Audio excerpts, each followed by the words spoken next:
हा कोणाचा फोन आहे? आणि त्याने मारलं. नका तसं करू नका. अगं ही पोरांना मारून टाकायला लागले ते असे काय करायला लागले? अबे अबे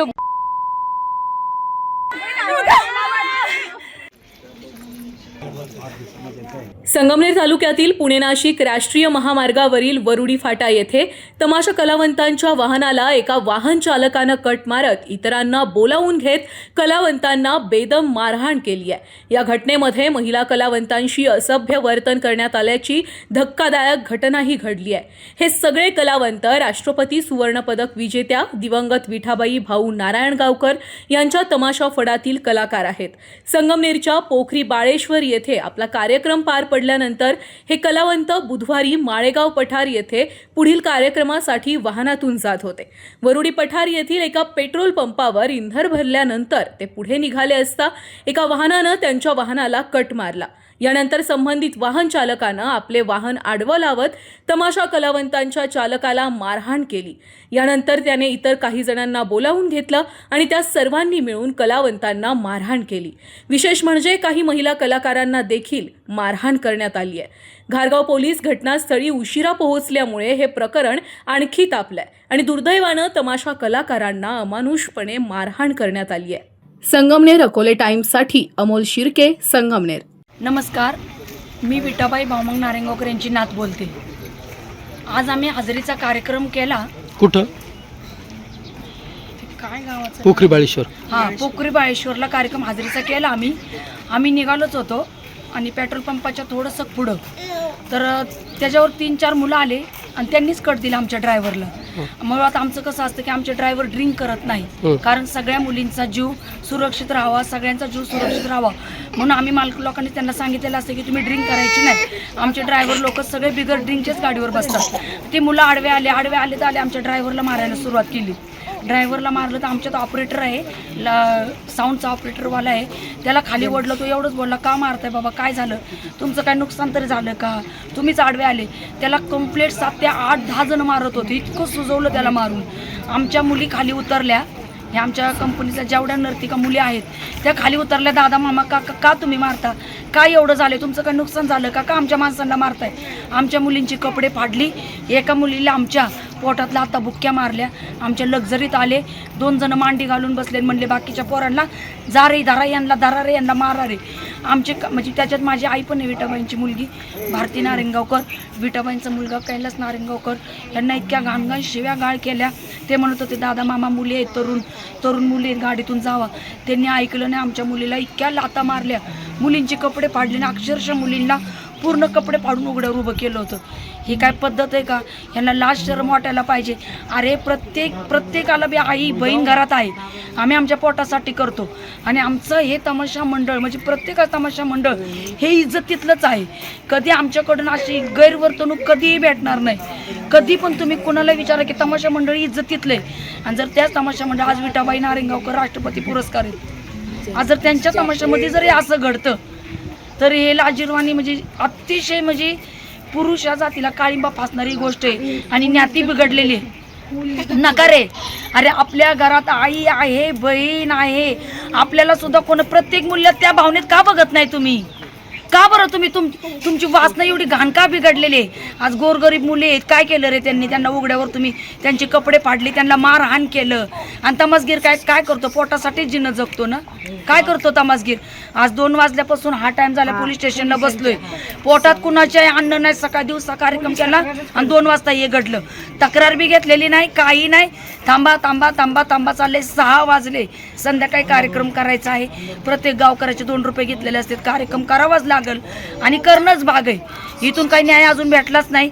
या मुली बघा, ह्या 2-3 मुली पुढं आहेत, ह्या मुलींचे कपडे फाडले, या मुलींना लाथा बुक्क्या मारल्या। बर, त्यांना सुद्धा उलट उत्तर देऊ शकलो असतो। आमच्या कंपनीत कंप्लेंट 100 लोक आहेत, त्यांना मारायचं म्हटलं ना वेळ लागला नसता, आर नाही तर पार झालं असतं। पण आमचं कागदी भांडवल आहे, लहान मुलं आहेत, त्यांनी दंगा केला असता, या लहान मुलांचा हाल झाला असतं। म्हणून आमची प्रत्येक आमच्या कार्यक्रमामध्ये सगळे शांत. आमच्या 2-3 माणसं फक्त त्यांना म्हणत होते, अरे जाऊ द्या ना, राहू द्या ना. आमच्या माणसांना त्यांनी इतकं मारलं. मग आमच्या माणसांनी थोडंसं त्यांना ढकललं. त्यांनी फोन करून 14-15 लोक बोलवले. त्यांना उलटं उत्तर जर आम्ही दिलं असतं ना, आम्ही तर पहिली केस आमची इथं नोंद केली असती. तमासगिरांनी बाहेरच्या लोकांना मार हाणलंय केली म्हणून. आम्हाला न्याय भेटलेलाच नाही. 2 वाजल्यापासून 6 वाजेपर्यंत इथं बसलोय, आम्हाला न्याय नाही भेटलेला. होती तिथं नेमकी आम्ही लक्झरीत झोपलो होतो. दंगा झाल्यावर आम्ही खाली आलो. खाली आल्यावर लयच दंगा झाला. आमच्या लोकांना लय मारत होते. का की माझा मुलगा हिचा मिस्टर शामिल नाव त्याचं डोकं फोडलं म्हणून त्याच्या अंगावर ती गेली. आम्ही तर लक्झरीत होतो का की माझ्या पैसे बारका बाळ आहे, त्याच्यामुळे आम्हाला खाली जावंच लागलं नाही आणि गेली पण नाही. काय घडलं होतं तिथं नेमकं? तुझ्या मिस्टरांचं का, तुझं काय घडलं, तुझी का कपडे फाडली सांग. मी त्यांना पकडायला गेले तर त्यांना मला धरून कपडे फाडले पाहिजे. काय आलं होतं तिथं? हा प्रकार जेव्हा झाला ना तेव्हा आम्ही पुढे गाडीत होतो. आमच्यातलीच मुलं सांगत आले की मागं भांडणं चाललेत आणि आमच्या बस मधले डान्सर मुलं जे होते ना ते पाठीमागं पळत गेले. अरे म्हटलं काय झालं म्हणून आम्ही पण गेलो. तर ड्रायव्हर लोकांना ज्यावेळेस आम्ही गेलो त्यावेळेस 15 ते 20 जण ट्रकमध्ये वरती चढून मारत होते. तर आम्ही आणि दुसरी माझी स्वयंपाक करणारी एक वहिनी आहे, तिच्यावर पण त्याने हात उचलला. तर त्यांना आम्ही बाजूला करायसाठी गेलो तेव्हा त्यांना खाली वरताना त्यांनी छातीत लाथ मारली, कपडे फाडले, नको त्या शिव्या दिल्या आणि नको त्या जाग्याला त्यांनी हे केलं, हात लावला. पण हे असं नाही व्हायला पाहिजे. खरं जर पोटासाठी ह्या लेडीज जर इथं येत असतील आणि जर त्यांनाच हे जर असं होत असेल तर मग कलेचं राहिलंच काय. खरं काय आलं? काय घटना घडली तिथं? मारले तुम्हाला? हा मारलं आणि आहे ना माझ्या भावाला मारलं. तर माझी वहिनी पळत गेली अंगावरती, तिलाही मारलं, तिचेही कपडे फाडले. मी तिच्या साईडनं गेली, माझेही कपडे फाडले, मलाही मारलं. जे चांगले लोक सोडवायला जात होते त्यांना सुद्धा त्यांनी विनाकारण मारलं. एक शब्द सुद्धा विचारू देत नव्हते की तुम्ही का मारताय, काय हे काहीच नाही.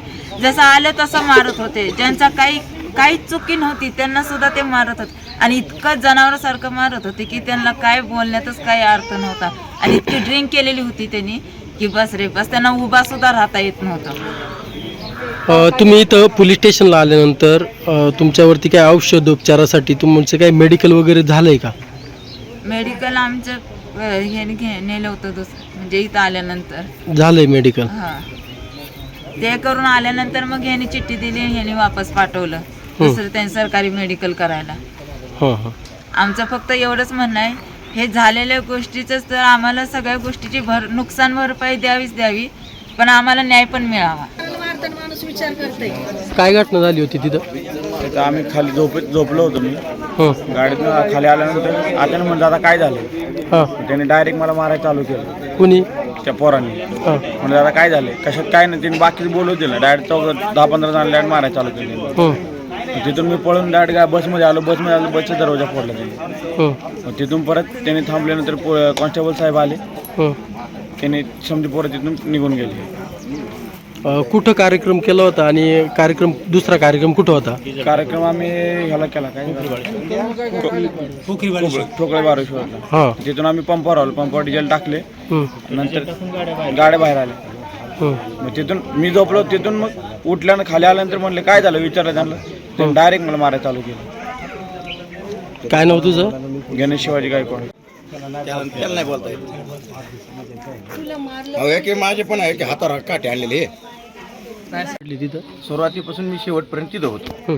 आम्ही पेट्रोल पंपावर डिझेल टाकलं आणि त्यांना फक्त पुढं जायचं होतं. आमच्या पुढं की आम्ही आता टर्न मारताना कसे गाडी साईट भेटेन, त्यांना साईट न मिळाल्यामुळं त्यांनी ड्रायव्हरला शिवीगाळी केली.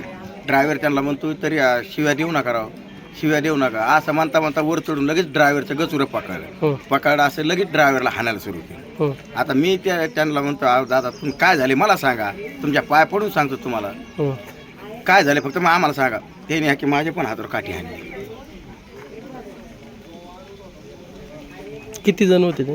ते पहिल्या सुरुवातीला फक्त 6 जण होते. ते 6 जण होते पहिल्या सुरुवातीला. त्यांनी फोन करून पोरं बोलून घेतले. बरं बोलून घेतले पोरं आले असेच सुरू केलं आमच्या पोराला हाणायला. विचारलं नाही काय त्याच्यानंतर साधारण किती पोरं आले असतील त्याच्यानंतर त्यांचे चांगले 30-40 पोरं होते त्यांची. म्हणजे 30 ते 35 जणांच्या जमावाने तुम्हाला मारहाण केली. हाणमार केली, पुन्हा बसवर लाथा घातल्या, दगड घातले, काचा फोडल्यात. लेडीजला बी हाणमार केली. लेडीज गाडीत घुसून त्यांनी हे केलं. आणि आता आम्ही काय म्हणलं, गाडी आपण हाणमार चालू आहे म्हणलं, पोलीस स्टेशनला गाडी आपण घेऊन जाऊ, लेडीज सगळ्या घेऊन पोलीस स्टेशनला जाऊ. तर त्यांनी लगेच ते आमच्या बसचा ड्रायव्हर जी धरला असंच हाणला ते. फक्त साईड दिली नाही म्हणून. फक्त साईड दिली नाही म्हणून त्यांनी शिवीगाळी केली आणि लगेच ड्रायव्हरला हाणमार केली. ते जे समोरचे जे 7 टाके पडेल. समोरचे जे होते ते काय ड्रिंक वगैरे केलेले होते? फुल प्यालेले होते ते, म्हणजे त्या भांडाऱ्याने त्याने पिवळे झालेले होते, फुल प्यालेले होते ते. कोणत्या गावचे होते ते काय माहिती? त्यांच्या गावाचं आता आम्हाला काय सांगता यायचं नाही. त्यांच्या अंगावर पिवळे होते, पुरे पिवळे, हळदीने ते पुरे भांडाऱ्याने पिवळे झालेले कपडे. ते एक असा दाढीवाला आहे आणि टक्कल पडलेलं आहे बघा त्या माणसाला, त्या पोराला. आणि पुन्हा आमच्याच बसमध्ये येऊन आमच्यावरच मोबाईलचा आणि त्याचा आरोप आमच्यावर घालायला लागले की आमचे मोबाईल गेलं, हे गेलं, ते गेलं. त्याच्यामुळं बसमध्ये घुसले ते मुलं. ह्याच्या मालकाला हाणल्यामुळं ही मध्ये घुसली की त्या तिचे कपडे फाडे, तिला बी हाणमार केली. ह्या की हिला बी हाणमार केली. ह्या की ह्या मध्ये सोडायलाच गेल्या की त्यांच्या छातीत लात मारली, त्यांचे पण कपडे फाडले. आता सिव्हिल हॉस्पिटलहून आणले. पोलिसांनी तुमची तक्रार दाखल करून घेतली का?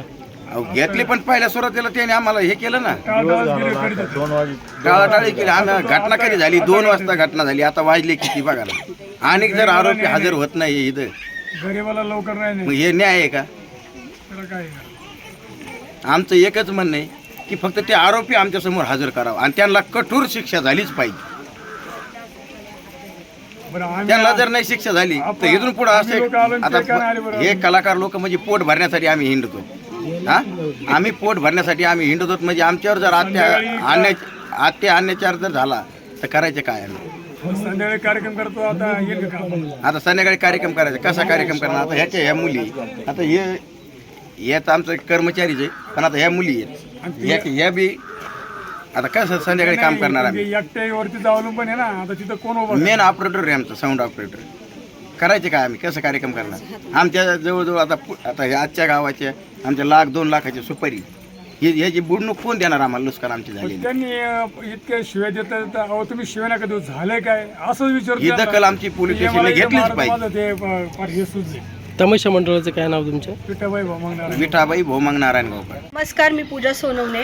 मी शिवसेना जिल्हा अध्यक्ष आहे, अनुसूचित जाती विभाग, अहिल्यानगर. आज घारगाव पोलीस स्टेशनला यायचं कारण असं की आपलं मनोरंजन करणारे आणि आपल्या यात्रा उत्सवांना एक यात्रेचं स्वरूप आणून देणारे तमाशा कलावंत लोक, त्यांच्यावर आज अन्याय झालेला आहे. खरं तर तमाशाची संस्कृती जपणारे, आपली महाराष्ट्राची संस्कृती जपणारे हे तमाशा कलावंत आणि त्यातल्या त्यात विठाबाई भोमांग यांचं आपण खूप आदराने नाव घेतो, अक्षरशः शहारे येतात अंगावरती. पण आज या तमाशा कलावंतांवरती अशी वेळ आलेली आहे की यांचा जीव धोक्यात आलेला आहे. तमाशा हजेरीचा कार्यक्रम करून पोखरी बाळेश्वरवरून हजेरीचा कार्यक्रम करून निघाल्यावरती एका पेट्रोल पंपावरती हे कलावंत पेट्रोल भरण्यासाठी थांबले होते. काही मद्यधुंद अवस्थेत असलेले 3-4 तरुण येऊन त्यांनी त्यांची गाडी अडवली. त्यांची गाडी अडवल्यावरती तिथले ते त्यांचे ड्रायव्हर असतील, हे त्यांचे लाईट ऑपरेटर आहेत, साऊंड ऑपरेटर आहेत, त्यांना गाडीतनं बाहेर ओढलं, त्यांना मारहाण केली. अक्षरशः त्या दादाचा हात मोडलाय. हा जो दादा आहे हा त्याला सोडवायला गेला, त्याला 6 ते 7 टाके पडलेत डोक्याला. ह्या ज्या मुली आहेत खरं तर निष्पाप मुली आहेत, गरीब मुली आहेत. पोट भरण्यासाठी एखादी महिला आपल्या नवऱ्याबरोबर ती घराच्या बाहेर पडतीये. जेव्हा बाहेर पडते तेव्हा तिचं संरक्षण म्हणजे काय असतं? महाराष्ट्राची संस्कृती आणि तमाशा लोक कलावंत, खरं तर ही आपली संस्कृती म्हणून आपण जपली पाहिजे. पण आज त्यांच्या अब्रूवरती येऊन थांबलंय. त्यांचे कपडे फाडण्यात आले, त्यांच्या अंगावरती नखाने ओरबडण्यात आले. म्हणजे बोलण्याची परिस्थिती असं सांगू नाही शकत की आज त्यांच्यावरती काय बित्ती रडतायत त्या मुली. त्यांच्या अगदी एखाद्या महिलेच्या चारित्र्यापर्यंत येऊन पोहोचणं आणि एखाद्या कलावंताच्या अब्रूपर्यंत आलंय त्या गोष्टी, तर आपण करतोय काय आणि आपलं चाललंय काय ह्या गोष्टी लक्षात घेणं गरजेचं आहे. एक महिला म्हणून म्हणू शकते की आपण आपली संस्कृती जपा.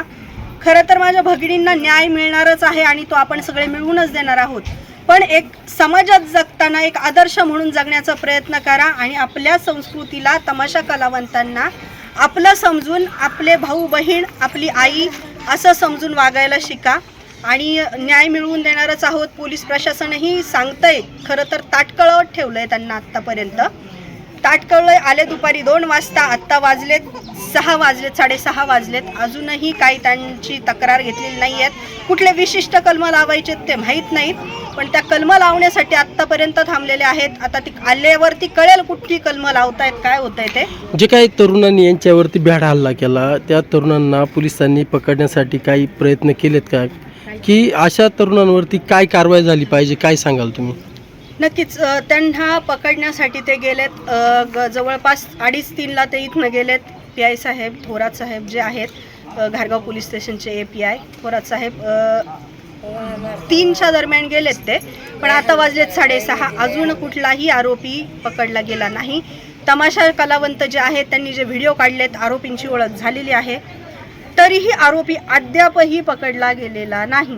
ना आलेत, ना यांना न्याय भेटलाय, ना यांच्या बाजूनी कोणी उभं राहणार आहे. एवढीच विनंती आहे पोलीस प्रशासनाला की ठीक आहे, ते आपल्या गावचे नाही आहेत, परगावचे आहेत, आपल्या पंचक्रोशीचे नसतील, पण आपल्या पंचक्रोशीची शोभा वाढवण्यासाठी ते आले होते आणि त्यांना न्याय मिळावा ही विनंती. 112 वर ज्यावेळी ही घटना चालू होती त्यावेळी मी 112ला 7 वेळा मी कॉल केलेला आहे. ह्याच्यामध्ये माझ्याकडे डिटेल आहे, त्यांचे मेसेज पडलेले. त्यांचा कॉल झाल्यानंतर 5 मिनिटात पाठवतो, 5 मिनिटात पाठवतो म्हणून त्यांनी लवकर पाठवलेच नाही. दुसरं घारगाव पोलीस स्टेशनला मी फोन केला तर त्यांनी म्हटले की व्हिडिओ करून पाठवा. हा कोणता न्याय आहे? माणसं मेल्यानंतर यांचे पोलीस येणार का तिथं जागेवर? नाही तर मग आम्हाला अटक करा, मग डायरेक्ट आम्हाला इथं फाशी द्या. गुन्हेगार सर्व तिकडे पळतायत आणि आम्ही की नाही पोटासाठी की नाही दिवस आणि रात्र की नाही आम्ही मनोरंजन करतो लोकांचं, आणि हे लोक आहेत ते की नाही आम्हाला न्याय देत नाहीत. नाही असं जर होत असेल ना, ही कला संपतच चालली आहे. इथनं पुढे कोणताही कलाकार सुद्धा कुठल्या तमाशावर काम करणार नाही. तमाशा मालकांचे तर हाल होतच आहेत, या कलाकारांचे पण उपाशी मारायचे पाहिजे. सकाळपासून कोणी पोटामध्ये अन्नाचं कण नाही आहे. पुढच्या गावात जाऊन आम्हाला कार्यक्रम करायचा होता. लोकांना आम्ही सुखी ठेवणार, आज दिवसभराला सुखी आहे. आणि या शिवरायांच्या महाराष्ट्रामध्ये जर असं होत असेल तर मुघलांचं राज्य बरं होतं असं म्हणायचे पाळी आले. मी सुद्धा मानव अधिकार संघटनेचा छत्रपती जिल्हाध्यक्ष आहे आणि मानव अधिकाराच्या खाली नाही मी सुद्धा नाही यांच्या विरोधात मी हे करणार आहे, अधिक आवाज उठवणार आहे. बघा ना, या लेकरांना लहान लहान मुलं आहेत. ही मुलगी लहान गाडीमध्ये घुसवत होते, ह्यांना फोन केला, फोटो करून पाठवा. फोटो करून पाठवा काय? माणसं मेला नाही तर पोलीस येणार आहेत का? पिक्चरची शूटिंग चालू होती काय? फोटो करून पाठवायचं यांना? 4 वेळा फोन केला, इथं फोन उचलत नाही लवकर. 112 माझ्याकडे नोंद आहे साहेब. 7 वेळा फोन केला, येत आहेत. कधी माणसं मेल्यानंतर तुम्ही आम्हाला काय हे देणार का संरक्षण? कलाकारांनी जगावं तर कुणाच्या याच्यावर भरोशावर जगायचं आहे? पोटाची खळगी बनण्यासाठी आम्ही घरदार सोडून आमचे लहान लहान लेकरं आम्ही घेऊन 2 महिन्याचं मूल घेऊन सुद्धा आमचे कलाकार येत आहेत कुणाच्या जीवावर. आणि पोलीस जर आम्हाला संरक्षण देत असेल ना तर त्यांनी गेले आपल्याकडे कुलूप लावा पोलीस स्टेशनला. राजीनामा द्या म्हणा, होत नसेल तर. साई दृष्टी नेत्रसेवा चष्माघर अकोले शहरातील सर्व अत्याधुनिक सुविधा उपलब्ध असलेले एकमेव अद्ययावत शोरूम म्हणजेच साई दृष्टी नेत्रसेवा चष्माघर. आमच्याकडे Titan, Fastrack, Puma, Oakley, Velocity, CK, RayBan, ID, Vogue, Police, Stepper, Scott, Carrera, Tommy Hilfiger, Killer, Crizal, Zeiss, Prime, Bronzer, Yash, Bausch and Lomb, Johnson and Johnson, Alcon आदी कंपन्यांच्या फ्रेम्स, सनग्लासेस, लेन्सेस व contact lenses योग्य दरात उपलब्ध. तसेच Titan company लेन्सेसचे एकमेव अधिकृत विक्रेते. आता अकोल्यात प्रथमच ऑटो मशीनद्वारे चष्म्याची रोबोटिक फिटिंग. प्रोग्रेसिव्ह चष्म्यासाठी डोळ्यांचे व चष्म्याचे अचूक मोजमाप करण्यासाठी जाईस कंपनीचे सॉफ्टवेअर असलेला ॲपल कंपनीचा टॅब. तज्ज्ञ ऑप्टोमेट्रिस्टकडून कॉम्प्युटरद्वारे डोळ्यांची मोफत तपासणी, डोळ्यांची मायक्रोस्कोपिक तपासणी, काच बिंदूचे अचूक निदान करण्यासाठी डिजिटल टोनोपेनद्वारे डोळ्यांचे इंट्राऑक्युलर प्रेशर मोजणे, पॅकीमीटरद्वारे बुबुळाची जाडी मोजणे, कॉन्टॅक्ट लेन्सेसच्या अचूकतेसाठी कॅरेटोमीटरद्वारे बुबुळाचं मोजमाप करणे आदी अत्याधुनिक सुविधा उपलब्ध असलेले अकोले शहरातील एकमेव चष्माघर. आपल्या अनमोल डोळ्यांच्या समस्येसाठी बिर्ला आय हॉस्पिटल नाशिक यांच्या माध्यमातून तज्ज्ञ डॉक्टर दर गुरुवारी सकाळी 10:30 ते 3:30 पर्यंत साई दृष्टी नेत्रसेवा चष्माघर इथे उपलब्ध राहतील. आमचा पत्ता साई दृष्टी नेत्रसेवा चष्माघर, अकोले बस स्थानकाच्या मागील बाजूस, जय महाराष्ट्र हॉटेलच्या पाठीमागे, अकोले, तालुका अकोले, जिल्हा अहमदनगर. संपर्क 91 36 52 93 93.